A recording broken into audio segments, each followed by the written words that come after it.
கேரள மாநிலம் இடுக்கி வாகமன் பகுதிகளில் நிலச்சரிவு, மண்ணில் புதைந்து 2 உயிரிழப்பு.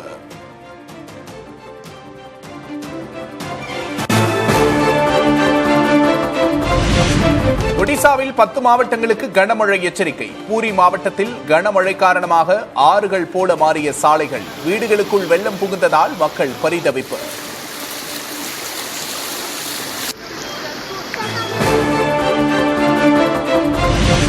அஸ்ஸாம் மாநிலம் முழுவதும் கொட்டி தீர்க்கும் கனமழை, இடைவிடாத மழையால் மக்களின் இயல்பு வாழ்க்கை பெரிதும் பாதிப்பு.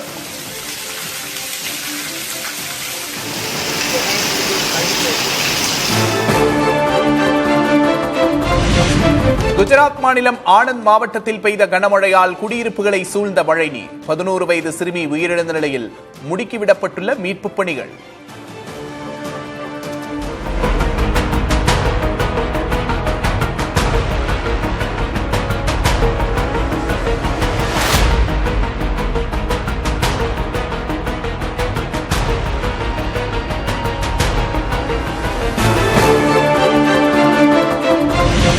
பிரதமரின் கிசான் திட்டம் மேலும் 5 ஆண்டுகளுக்கு நீட்டிப்பு, 3,15,000 கோடி ரூபாய் ஒதுக்க மத்திய அமைச்சரவை கூட்டத்தில் ஒப்புதல்.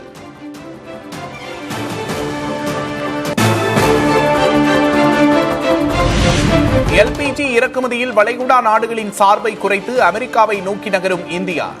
ஜூலையில் அமெரிக்காவிடமிருந்து 73% எல்பிஜி இறக்குமதி, வளைகுடா மூலமாக இறக்குமதி 25% சரிவு.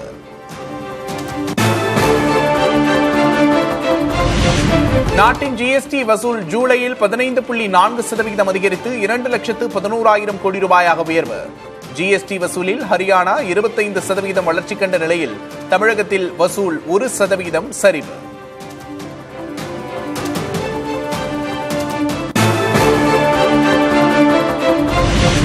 இரண்டாயிரத்து 25-26 நிதியாண்டுக்கான வருமான வரி கணக்கு தாக்கல் காலக்கெடு நேற்றோடு நிறைவு.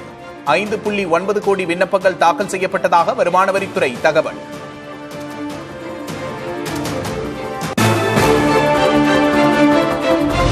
ஸ்பெயினின் சியூட்டாவுக்குள் நுழைந்தபோது நடந்த அசம்பாவிதங்களில் ஏற்பட்ட உயிரிழப்புகள் 67 உயர்வு. உணவு கிடைக்காமல் பிழைக்கும் வழி தெரியாமல் பலர் மீண்டும் மொராக்கோவுக்கே தாமாக திரும்புவதாக ஸ்பெயின் அரசு தகவல்.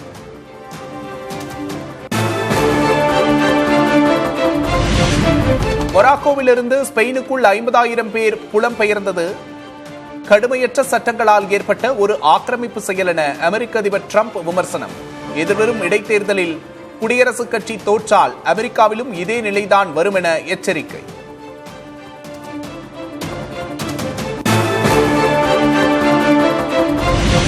ஏமன் நாட்டில் ஹவுதி கிளர்ச்சி குழுவுக்கு ஆதரவாக ஆயிரக்கணக்கானோர் முழக்கம். சவுதி அரேபியா, அமெரிக்கா, இஸ்ரேலை விமர்சித்து போராட்டம்.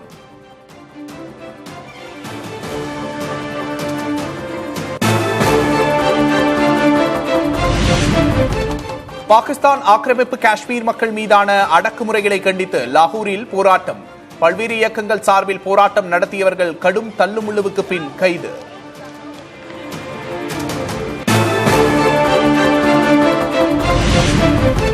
சீன ராணுவம் தோற்றுவிக்கப்பட்ட 99வது ஆண்டு விழா கொண்டாட்டம். ஜியாங்சி நகரத்தில் நடைபெற்ற பிரம்மாண்ட ராணுவ அணிவகுப்பு.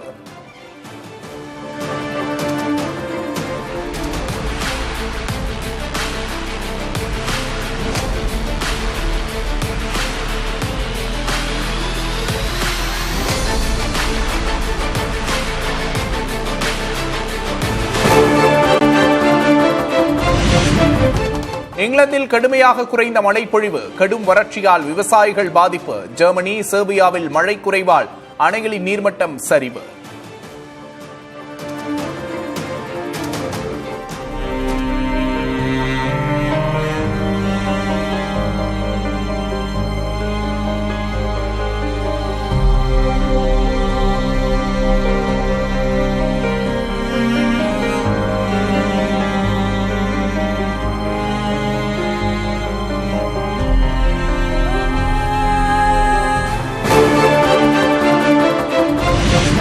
உக்ரைன் தலைநகர் கீவ் மீது ரஷ்யா சக்தி வாய்ந்த ஏவுகணைகள் கொண்டு தாக்குதல்.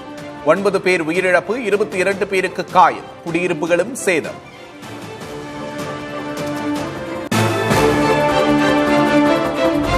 கடும் எதிர்ப்பு காரணமாக தனியார் முதலீட்டு திட்டத்தை கைவிட்டது சர்வதேச கால்பந்து சம்மேளனம். ஐரோப்பிய கால்பந்து சம்மேளனம் போர்க்கொடி உயர்த்திய நிலையில் முடிவை மாற்றினார் ஃபிஃபா தலைவர் இன்ஃபான்டினோ.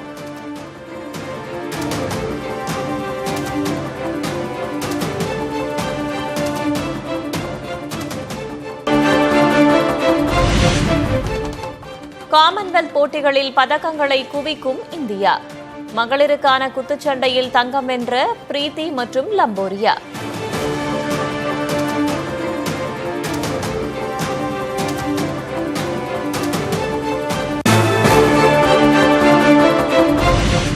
காமன்வெல்த் போட்டிகளில் பதக்கம் வென்று தமிழக வீரர்கள் அசத்தல். ட்ரிபிள் ஜம்ப் போட்டியில் தமிழகத்தைச் சேர்ந்த பிரவீன் சித்திரவேல் வெள்ளியும் செல்வப்பிரபு வெண்கலமும் வென்றனர்.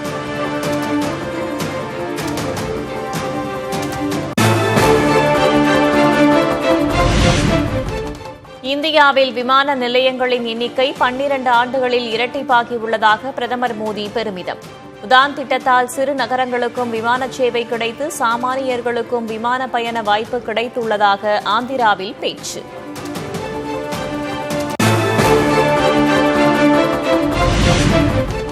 தமிழ்நாட்டில் காங்கிரசின் வளர்ச்சிக்கு உட்கட்சி பூசலே முட்டுக்கட்டையாக இருப்பதாக ராகுல் காந்தி வேதனை.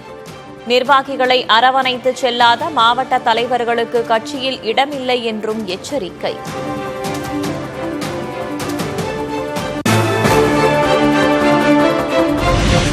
சென்னை மற்றும் புறநகர் பகுதிகளான குரோம்பேட்டை, பல்லாவரம், தாம்பரம் உள்ளிட்ட பகுதிகளில் மழை. வெப்பம் தணிந்து குளிர்ச்சியான சூழல்.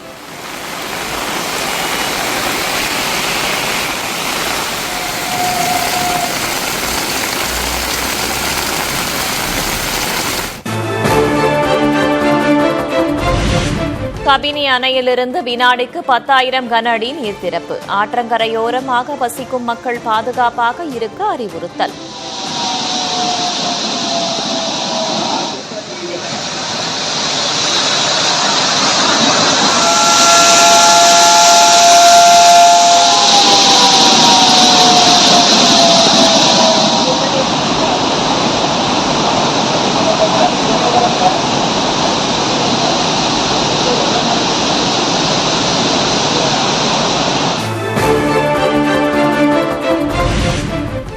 மேற்கு தொடர்ச்சி மலைப்பகுதிகளில் பெய்த கனமழையால் குற்றால அருவிகளில் வெள்ளப்பெருக்கு. ஐந்தருவி, மெயினருவியில் சுற்றுலா பயணிகள் குளிக்க தடை.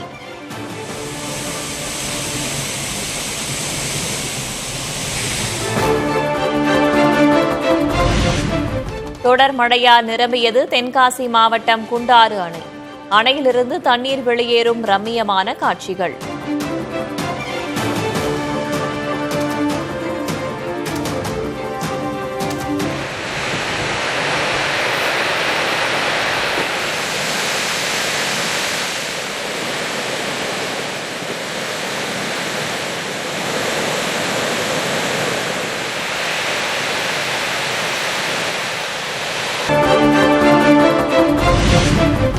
தொடர் மழை காரணமாக இடுக்கி மாவட்டத்தில் உள்ள கள்ளார்குட்டி அணை திறப்பு. அணையின் 5 மதகுகள் வழியேயும் திறக்கப்படும் தண்ணீரால் மக்களுக்கு எச்சரிக்கை.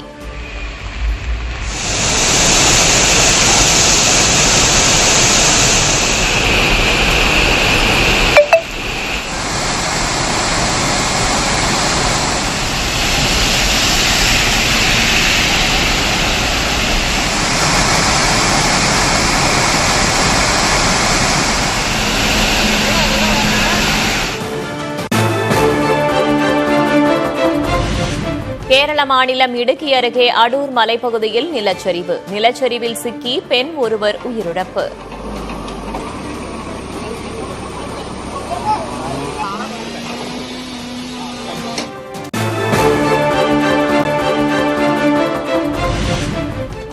இந்தியாவில் விமான நிலையங்களின் எண்ணிக்கை 12 ஆண்டுகளில் இரட்டிப்பாகியுள்ளதாக பிரதமர் மோடி பெருமிதம்.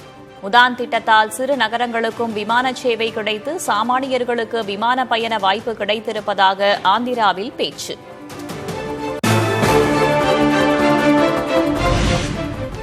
தமிழ்நாட்டில் காங்கிரசின் வளர்ச்சிக்கு உட்கட்சி பூசலே முட்டுக்கட்டையாக இருப்பதாக ராகுல் காந்தி வேதனை. நிர்வாகிகளை அரவணைத்து செல்லாத மாவட்ட தலைவர்களுக்கு கட்சியில் இடமில்லை என்றும் எச்சரிக்கை.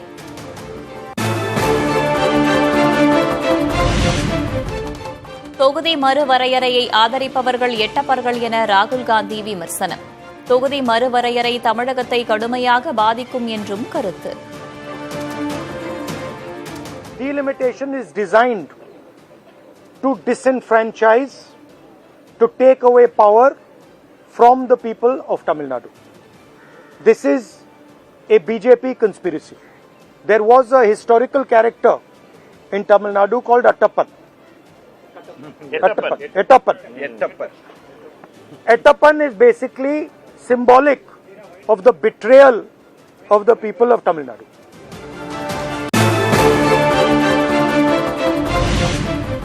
சென்னையில் ஆபரண தங்கத்தின் விலை சவரனுக்கு 280 ரூபாய் சரிவு. 1 கிராம் 13,220 ரூபாய்க்கும் 1 சவரன் 1,05,760 ரூபாய்க்கும் விற்பனை.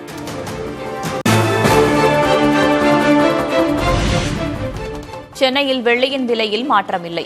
1 கிலோ 2,35,000 ரூபாய்க்கு விற்பனை.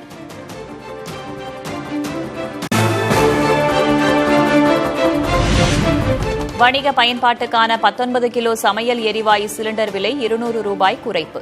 2 மாதங்களில் இருமுறை விலை குறைந்ததால் சென்னையில் ஒரு சிலிண்டர் 2,906 ரூபாய்க்கு விற்பனை.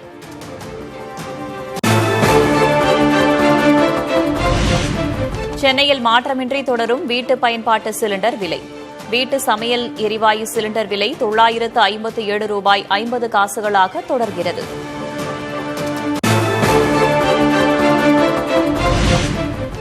சென்னை மற்றும் புறநகர் பகுதிகளான குரோம்பேட்டை, பல்லாவரம், தாம்பரம் உள்ளிட்ட பகுதிகளில் மழை. வெப்பம் தணிந்து குளிர்ச்சியான சூழல்.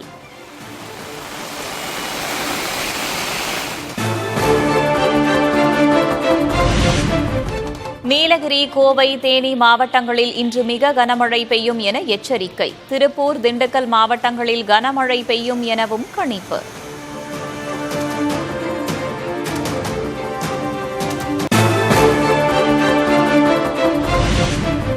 சென்னையில் இன்றும் நாளையும் ஒரு சில இடங்களில் மழை பெய்யும். வானம் ஓரளவு மேகமூட்டத்துடன் காணப்படும் என வானிலை ஆய்வு மையம் கணிப்பு.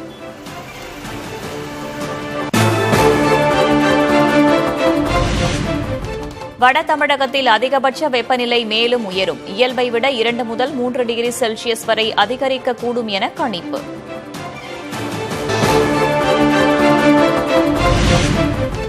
தொடர் மழையால் நிரம்பியது தென்காசி மாவட்டம் குண்டாறு அணை. அணையிலிருந்து தண்ணீர் வெளியேறும் ரம்மியமான காட்சிகள்.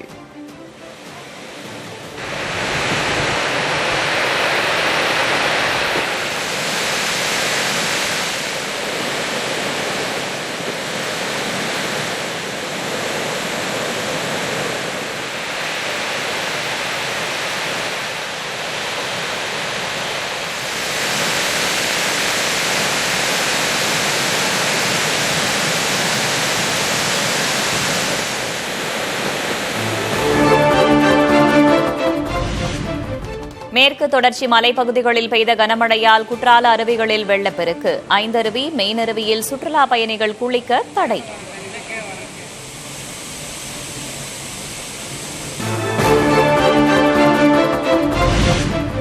தொடர் மழை காரணமாக இடுக்கி மாவட்டத்தில் உள்ள கள்ளார்குட்டி அணை திறப்பு. அணையின் 5 மதகுகள் வழியேயும் திறக்கப்படும் தண்ணீரால் மக்களுக்கு எச்சரிக்கை.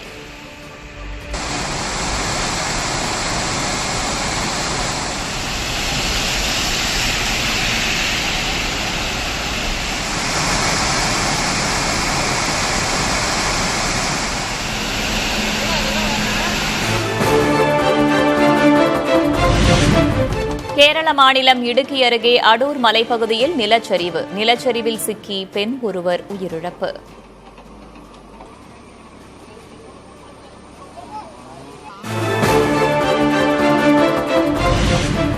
கேரள மாநிலம் பத்தனம்திட்டாவில் உள்ள பம்பா ஆற்றில் வெள்ளப்பெருக்கு. ரன்னி நகர சாலைகளில் இடுப்பளவு நீர் ஆறு போல ஓடுவதால் மக்கள் அவதி.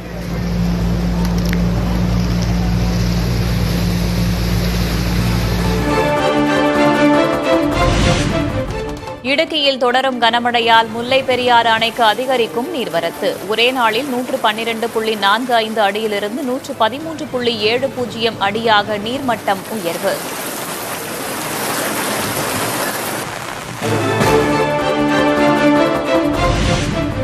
குஜராத் மாநிலம் ஆனந்த் மாவட்டத்தில் பெய்த கனமழையால் குடியிருப்புகளை சூழ்ந்த மழைநீர். 11 வயது சிறுமி உயிரிழந்த நிலையில் முடுக்கிவிடப்பட்டுள்ள மீட்புப் பணி.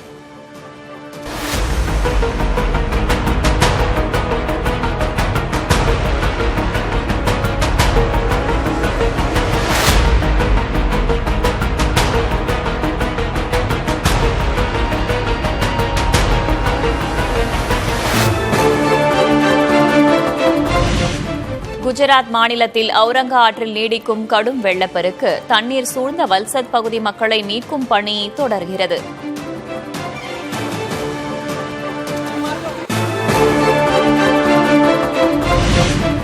அசாம் மாநிலம் முழுவதும் கொட்டி தீர்க்கும் கனமழை. இடைவிடாத மழையால் மக்களின் இயல்பு வாழ்க்கை பெரிதும் பாதிப்பு.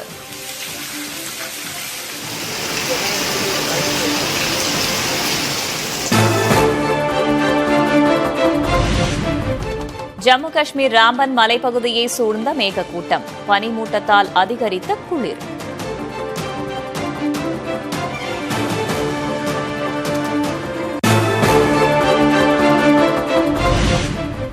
சென்னை நகரத்தில் ஆகஸ்ட் மாத மழை பொழிவு வழக்கத்தை விட கூடுதலாக இருக்கும். பகல் நேர வெப்பமும் அதிகமாக இருக்கும் என இந்திய வானிலை ஆய்வு மையம் கணிப்பு.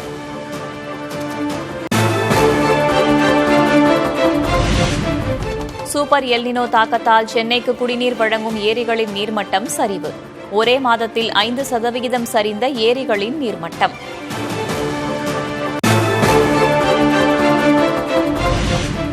ஆகஸ்ட் செப்டம்பரில் இந்தியாவில் தென்மேற்கு பருவமழை வழக்கத்தை விட குறைவாகவே இருக்கும்.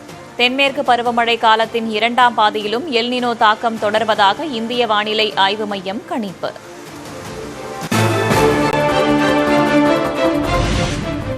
தமிழகத்தில் வலுக்கும் மேகதாது அணைக்கான எதிர்ப்பு. காவிரியிலிருந்து உரிய தண்ணீர் திறக்க வழிவகை செய்ய விவசாயிகள் கோரிக்கை.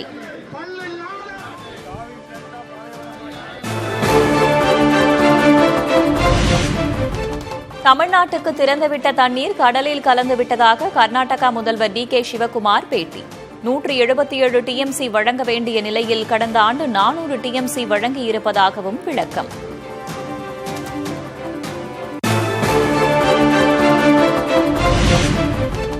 கர்நாடக அணைகள் முழு கொள்ளளவை எட்டும் நிலையில் உள்ளதாக முதல்வர் டி.கே. சிவக்குமார் தகவல்.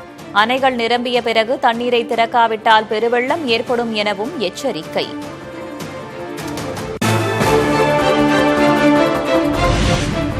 தனி ஆவர்த்தனம் செய்ய நினைத்து முதல்வர் விஜய் தனிமைப்பட்டு நிற்பதாக திமுக தலைவர் மு.க. ஸ்டாலின் விமர்சனம். கர்நாடகத்துடன் பேச்சு நடத்துவது பயனளிக்காது என எச்சரித்தும் கேட்கவில்லை எனவும் சாடல்.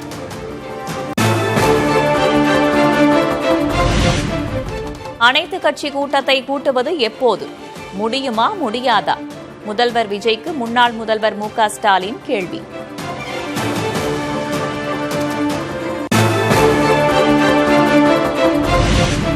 தமிழக கர்நாடக எல்லையான பிலிகுண்டுலுவில் பிரேமலதா விஜயகாந்த் தலைமையில் தேமுதிகவினர் ஆர்ப்பாட்டம்.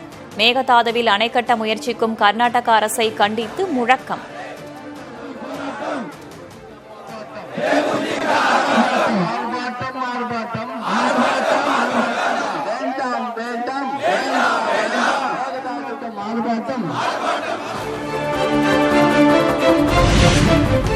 மேகதாது அணைக்கு எதிர்ப்பு தெரிவித்து இந்திய கம்யூனிஸ்ட் கட்சி சார்பில் சென்னையில் ஆர்ப்பாட்டம். அனைத்து கட்சி கூட்டத்தை உடனே கூட்ட வேண்டும் என்றும் தவேக அரசுக்கு வலியுறுத்தல்.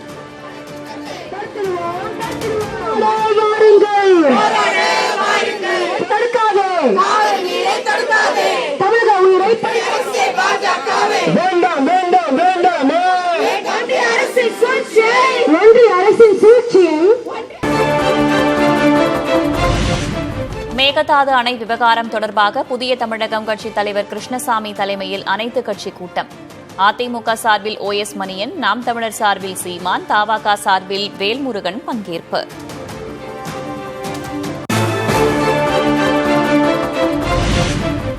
மக்களின் நீர் உரிமைக்காக கட்சி வேறுபாடுகளை மறந்து அனைவரும் ஒன்றிணைய வேண்டும் என சீமான் வலியுறுத்தல். தேசிய இனங்களுக்கிடையே ஒற்றுமை இல்லாமல் எப்படி தேச ஒற்றுமையை உருவாக்க முடியும் என கேள்வி.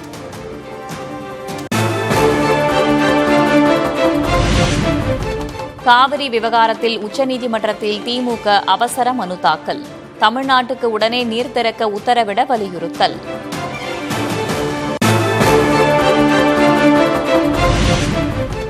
காவிரி விவகாரத்தில் உச்சநீதிமன்றத்தில் திங்கட்கிழமை மேல்முறையீடு செய்கிறது தமிழ்நாடு அரசு.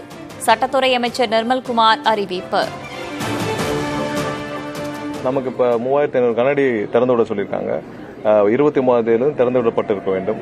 எதுவுமே செய்யவில்லை. அவங்க காவிரி அவருடைய முதல்வரும் தமிழகத்துக்கு எதிராக பேசி வருகிறார். ஸோ இந்த நேரத்தில் வருகிற திங்கட்கிழமை நாளை மறுநாள் தமிழக அரசு சார்பாக முதல்வரின் உத்தரவு பேரில் முதல்வர் கொடுத்த அறிவுரையின் பேரில் திங்கட்கிழமை உச்சநீதிமன்றத்தில் வழக்கு தாக்கல் செய்யப்பட உள்ளது. சட்டமன்றத்தில் தீர்மானம் நிறைவேற்றப்பட்ட பிறகு எதற்கு அனைத்துக் கட்சி கூட்டம்? அனைத்துக் கட்சி கூட்டத்தை கூட்ட வேண்டும் என்ற எதிர்க்கட்சிகளின் கோரிக்கைக்கு அமைச்சர் நிர்மல்குமார் பதில்.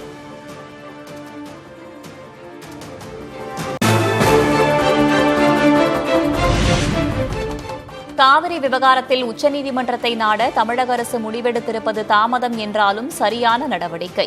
கர்நாடக அரசுடன் எந்த வகையிலும் பேசுவதில்லை என்ற கொள்கை முடிவை எடுக்க வேண்டும் என்றும் அன்புமணி ராமதாஸ் வலியுறுத்தல்.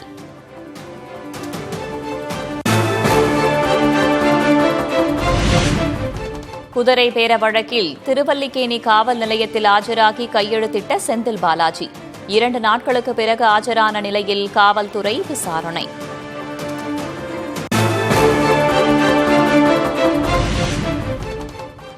குதிரை பேர வழக்கில் கைதானவர் பெயர் எஃப்ஐஆரிலேயே இல்லை என செந்தில் பாலாஜி புகார். வழக்கை சட்டப்படி எதிர்கொள்வோம் எனவும் பேட்டி. சட்டமன்ற உறுப்பினர்கள் தொடர்பாக புகாரிலும் பெயர் இல்லாத நிலையில் எஃப்ஐஆரிலும் பெயர் இல்லாத நிலையில் என்னுடைய பெயர் சேர்க்கப்பட்டு அதற்காக முன்ஜாமீன் பெற்று காவல் நிலையத்தில் தொடர்ந்து காலையும் மாலையும் கையெழுத்திட்டு வருகின்றேன்.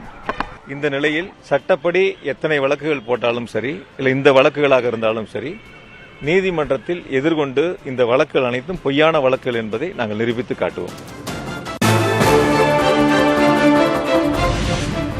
தமிழக பட்ஜெட் ஆவணத்தோடு வேளாண் துறை அமைச்சர் வினோத் திருப்பதி கோவிலில் சாமி தரிசனம். பட்ஜெட் ஆவணங்கள் இறைவனுக்கான காணிக்கையோ ஆன்மீக பொருட்களோ அல்ல என சு வெங்கடேசன் எம்பி விமர்சனம்.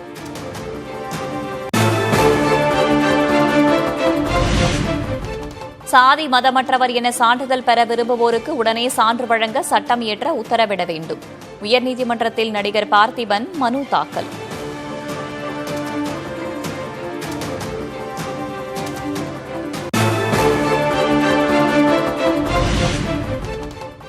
சென்னை மெட்ரோ ரயிலில் கடந்த மாதம் முழுவதும் 1,06,00,000 பேர் பயணித்து புதிய சாதனை. அதிகபட்சமாக ஜூலை 24ஆம் தேதி 3,84,000 பேர் பயணம்.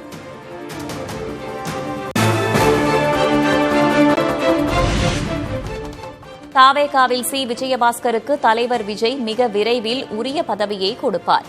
மாற்றுக் கட்சியினர் இணையும் விழாவில் அமைச்சர் ஆனந்த் தகவல். விஜயபாஸ்கர் அண்ணா இருக்கிறார், இங்க உக்காந்து இருக்கிறாரு.